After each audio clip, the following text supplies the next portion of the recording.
Hi, I'm Miss Marcie, and you are listening to Conversations with Miss Marcie podcast. If you are looking for watered down conversations, this might not be the podcast for you.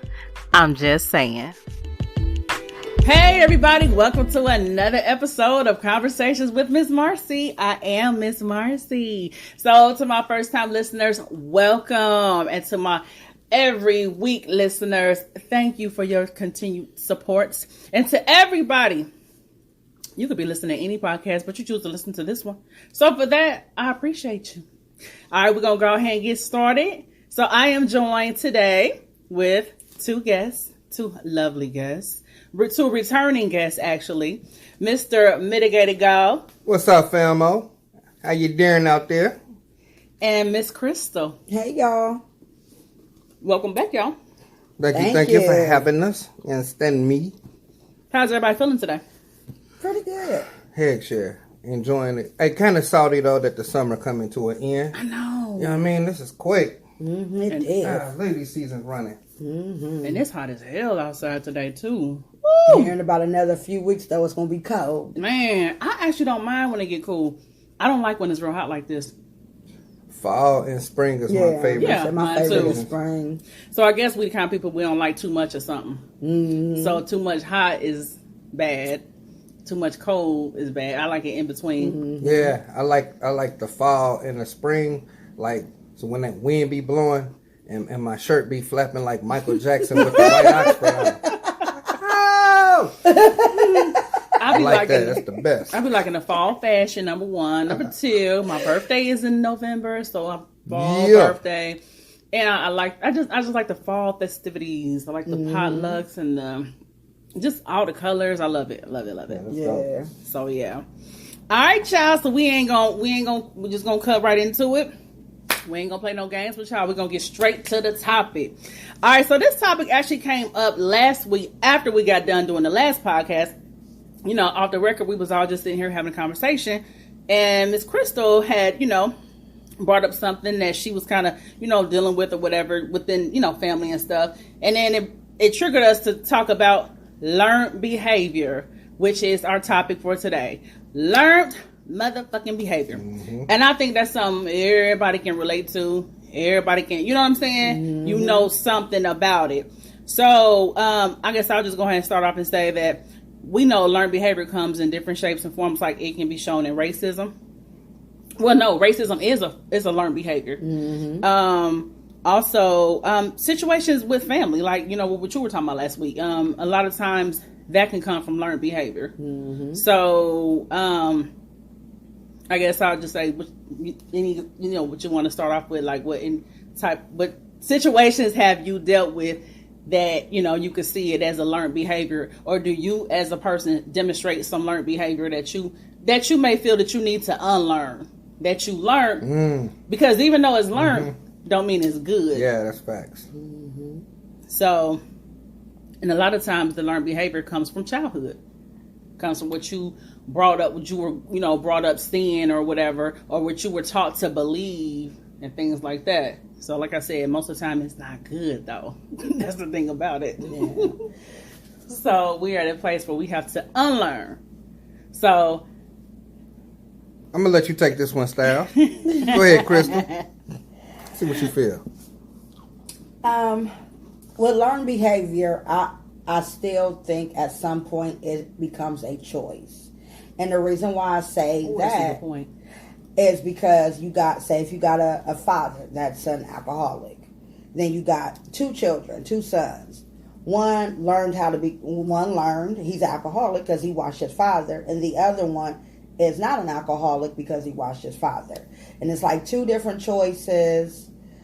But still both learn behavior. One learn what to do and one learn not what to do. Mm-hmm. So I do feel like you can definitely learn it, because again, there's things that I grew up based on what I've seen, but at some point in your life it does become a choice. Mm-hmm. It is not, it's like either you learn what to do or what not to do.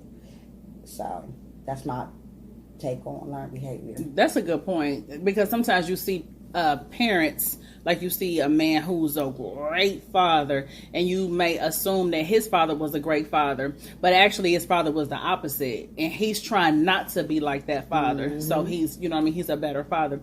So yeah, that's a good point. That sometimes it is a choice. Sometimes, Yeah. I think it is. So I would say some learned behavior that I learned growing up was basically like within the family. So sometimes we learn how to treat people through learned behavior. So I have some cousins or whatever. So it's like my mom has siblings, so I have cousins or whatever. And one of my mom's sisters, they grew up not really being close. And that particular sister has like 4 daughters. So growing up, because my mom and their mom wasn't close, we all grew up not close. You know what I mean? So, I mean, and the crazy part is we all don't have no animosity towards each other. As cousins, we don't. It's just what we were taught. And I mean, it was so bad to the point where some of us went to the same high school. Went to the same high school and didn't talk to each other. And we first cousins. My mothers are sisters. Mothers grew up in the same house. Wow. Yeah. I mean, I remember walking through the halls in high school. We'd see each other and just keep it moving. Wouldn't even speak. But, yeah. And, I mean, to this day, like, I mean, we're all cool, but we're not, like, super, super close. Like, and it's not any animosity towards one another. It's just, that's that learned behavior. I mean, one of them lives, like, 10 minutes from me. And she and I, we don't talk. I mean, now I could call her up and say, hey, cuz, what's up? What you doing? And we'll talk. And we'll be real cool. We can laugh, shoot the shit. And there, like I said, there's no bad blood. There's no animosity. But it's just, you know, because of our upbringing. And, yeah. So, but then again, sometimes, like you just said, sometimes I wonder if it becomes a choice. Because when you become a certain age, you do learn, you know right from wrong, and you can acknowledge when something was a learned behavior that you need to unlearn. So it's like, I don't know. Or I don't know if sometimes if people get so used to the behavior, or that maybe they don't think about changing it. I don't know. But like I said, with me and my cousins, like, we're actually cool. But it's just, we grew up with our moms not being close, so we wasn't close. And it carried on. Yeah. To us. So. Yeah, that's true. I mean, like with my learned behavior, you know, it was like obesity runs on both sides. And it was never like diet and exercise was not the top of our agenda. But, you know, at some point, like my sister was like the sports guru at first. She was the one out there exercising. And I was always like cheering her along. But I was still comfortable with, I didn't care. Like, it wasn't like, okay, well, I need to get out here and do it too. Because again, obesity was on both sides. So it wasn't like a big deal to me until it became a big deal. Until it became, okay, when I started working on myself, then it was different things that I had to start figuring out what I didn't like that contributed to this behavior. So weight loss was one of them. And even though obesity is on both sides, it was like at some point I got to the point where I was like, no, like just because obesity runs on both sides doesn't mean I gotta be obese. Yeah. But again, because diet and exercising and all that wasn't taught, or you know, this wasn't the top of everybody's agenda. And I was comfortable being big until I wasn't so comfortable anymore. Oh, wow. So then it just got to that point. Like I said, I do learn that, you know, your parents and your families kind of set the tone on what's supposed to be, but they can also set the tone on what not to be as well. So it's like, I don't think that, like, when you're, you know, hitting 30s and, you know, in your 20s, I think at some point it's no longer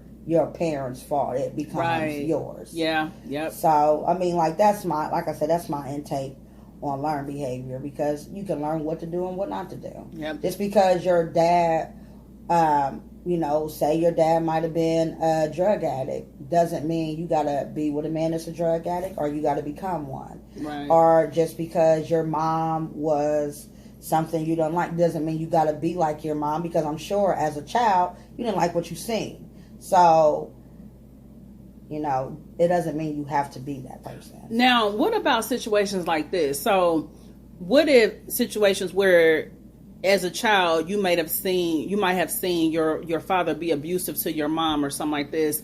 And I thought about this because it was a situation I remember. A guy, he was abusive to his girlfriend, and they said that when he was little, he saw his dad beat on his mom. And now, is that a learned behavior? And it's like a psychological thing, because as a child, I'm pretty sure nobody wants to see their mom get hit on. You know what I mean?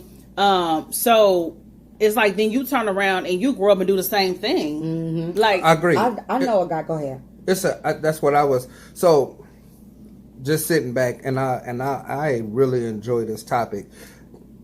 The main thing I'm sitting over here saying in my head is, it's a game of perspectives. This is a very vast topic when you talk about learned behaviors, because we're taught to learn. We learn by observing, right? And there's big positives in observing around you. You can learn a lot just by observing. Everything won't just be verbally told to you. right. So there's positives, there's negatives. There's a point when I agree with you, Crystal, that you should start making some U-turns on some of your learned behaviors. But that was my thing. I say perspectives because what may be abnormal to this individual is the norm to this individual. So that's where it gets tricky. I wish we could have like some people call in and you know, and we can kind of tackle individual situations or scenarios piece by piece. I would say learned behavior is crucial, but at the same time beneficial. I come from the projects, and in the projects in my neighborhoods and in my schools and everybody and on my whole side of town. Shout out West Side Dayton, right? You better be a certain way if you want to survive, right?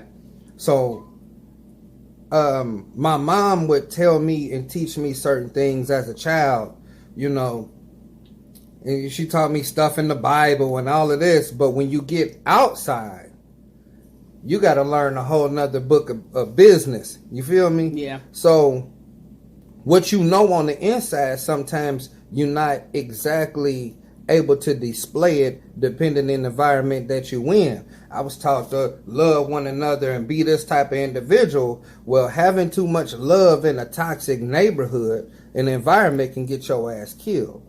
So it's kind of like knowing when to do what and when not to do what. Right. So, you know, at certain ages in my life, I remember being in class and just whenever topics would come up or something, and I would shout out an idea or something, and people would look at me like, what you mean? Like, we got a TV. You know what I mean? And I felt small because, like, I'm the only one in there motherfucker without a TV or living this way. So in my very small scope and perspective of my life, I acted and behaved a certain way because of my environment. You know what I mean? So where me stepping on this guy's shoe ain't shit because he come from money. Right. Matter of fact, he played in Jordans. But in the hood, it's like, don't step on my shoes. Where I come from, I don't give a fuck if you got on a pair of Pro Wings. If a motherfucker put them 4 toes or 5 toes on your shit, kick, scuff, step on the back of them, you better address the situation accordingly. So you were saying you're saying you was a product of your environment. Hell yeah. I mean, you learn from that shit. You know. Yeah. You learn from so much, and at the same time, you got to know when to separate the good from the not. But what if you don't know that not is it becomes your norm. It's your norm. Yeah. Just like you made a good point when you said that the learned behavior is not always verbalized. It's also through action and watching and viewed activity. It's learned from watching other people. It's learned from observation. That's true, because just like what I was saying about with my cousins, the ones that I'm not close to, our moms never said to us, don't talk to them, don't talk to them. No, it was never verbalized. It was just through their action towards each other, right? Them bad mouthing each other, them just having a raw attitude towards each other, and them not bringing us together. So it was just like, oh, we naturally don't fuck with them, and they don't fuck with us. Mm-hmm. So, but we did get better as we got older. We got a whole lot better. But again, it's still that distance and that disconnect there because of our upbringing. Mm-hmm. So yeah. Now, to go back to what you said about a guy beating on his woman because he watched his mom, I know a guy that actually beats on every woman he has. And he beat on every woman he has because his mom, I know his whole family, his mom used to get her behind whooped. But then he ended up finding out that, like, his mom was like a cheater. So these guys were whooping her behind because she was a cheater. So he ended up getting women just like his mom would cheat on them, and he would whoop their tail. But I remember, like, me and him having different conversations, and me and him were friends. So I got a different conversation out of him than somebody that was with him. Right. So, like, he really can't stand his mom. He really can't stand his mom because his mom, in his mind, where it even brought him to tears, my mom kept cheating on these men, and if she hadn't have been such a cheater, she wouldn't have got beat up. And so, but he has probably 50 domestic violences, where he's had so many domestic violences where he's been to prison like twice. He needs to go to therapy, one, because he got some shit he needs to unpack. Yeah. And it's crazy how, like you said, he said he can't stand his mom. Mm-hmm. But it's funny how he keep getting women just like her. Mm-hmm. And it's so crazy how that plays on our psyche. Sometimes you ever know a person that can't stand their parent, and they just like that parent that they can't stand. Yeah. Is it because you don't like what's in you is in, like, what's in your parent, it's in you, but do you not recognize that it's in you, or what? Like, that is just weird. That's so crazy to me. Yeah. That very parent that you be like, I can't stand my daddy, I can't stand my mama. You have a lot of their ways. And it's that one that you can't stand, you act the most like. Right. Yeah, like my son, I can't stand my dad. But yeah, you're just like he has ways like his dad. Just like him. Yeah, and if you ever tap into, like, like your laws of attraction, your thoughts become things. You put your that energy out. I can't stand this, I can't stand that, but that's the very same thing that you attract. Mm-hmm. So, you tend to think that that's all that's out there.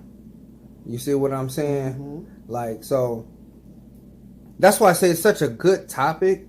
I want to answer your question that you said earlier. Like, what's some of the things some of the learned behaviors that I have that I wish I could change, or excuse me, that I intend to change or unlearn. Uh-huh. And mine would be stop being so scared of niggas. Like, I love my niggas. You might get mad because I say the word niggas. If you black, I mean you. Okay? I love my niggas. I love my females. I love my brothers, right? And I had a lot of pent up hate for niggas because in my environment, you was taught you can't trust and you can't fuck with niggas. Oh, yeah. You know what I mean? And you can't fuck with these broads and this and that. You got to watch and you got to keep a lookout. You got to, I'm learning more balance. Yeah, you just gonna have some ignorant ass, but it ain't just niggas. You got ignorant ass white people, Arabs, Orientals, whoever. Mm-hmm. It's a lot of just ignorant ass people. But since I'm black, I hold my people to a higher standard, so I had a higher degree of hate of niggas. So I love my niggas, and I'm working, and I'm on my balance of to being able to not be so nervous when I'm in a bar, a club, a restaurant where it's heavily populated by niggas. Yeah, I still watch myself and all of that, but I gotta stop being so quick to jump. And if a nigga want an eyebrow scrap with me, you know what I'm saying, and he mean mugging, and I got to look over at pump number 8 like, the fuck you looking at, nigga? I got to get out of that shit. Like, I don't want to get into it with no more niggas. Yeah, being afraid of your own. Yeah. Or whatever. Mm-hmm. Feeling like I can't fuck with my own peoples, man. White people got this code, and every other race got a code that they live by and they rock with. We the only people that got like some type of inner hate and inner don't fuck with and can't fuck with niggas. And that I ain't just just hate you that. though. That's just black people, period. Mm-hmm. That's just we are taught that towards one another. Yep. Black people are like crabs in a bucket. They don't want to help each other come up. They just want to, keep each other down and all that. So yeah, we're taught that. Yeah. Yeah, but then you encounter situations with them type of black people. Like we talked about last week. You go to a black restaurant, they attitudes, late, they don't want to serve you, they're expensive. But then you go to another environment and it's a different story. So even though that's what we're taught, I mean, a lot of times black people display that behavior. But I've had fucked up experiences at Chinese restaurants where the customer service is fucked up. I've dealt with other races because all I do is shop and spend my money with other than people who look other than me. I mean, I do shop with black people, but I'm not always in the mood for a motherfucking t-shirt. You know what I mean? So, when I'm going to go get some motherfucking service or something, I got to go to these other people. And I've had fucked up white boys fuck my car up. You know what I'm saying? I've been followed around Dick's Sporting Goods, where it's a bunch of motherfucking Mexicans and shit around there, and they thinking that I've had fucked up service. It's not just niggas who be sloppy with business, but because we black, we be like, this is what we be talking about. This is why I don't fuck with y'all niggas. That's true. You know what I mean? I'm trying not to. Yeah, niggas be fucked up on their business. We need to do better on business as a whole, and just better with each other as people. Yeah. We got to stop. Yeah, it's crabs in a bucket, but I tell you what. It might be a nigga grasping at your ankles, but best believe it's a motherfucking white Arab Oriental foot with their motherfucking foot on your head. Also trying to keep you down. Oriental. Is that really a Oriental, motherfucking Asian, all that shit. All you niggas, you know who the fuck y'all are. They gonna be hitting your inbox. Man, motherfuck them, man. Because we gotta stop acting like it's just, you know what I'm saying, niggas who do niggas dirty. Like, we gotta stop. We gotta cut that out. We have to broaden that fucking that scope. Like, it's a shit. You got shitty people in every race. Yeah. Hey, thanks so much for listening. That's it for now. To finish listening to the rest of this podcast, go on over to Anchor, Spotify, iHeart, Apple, and any other podcast platform.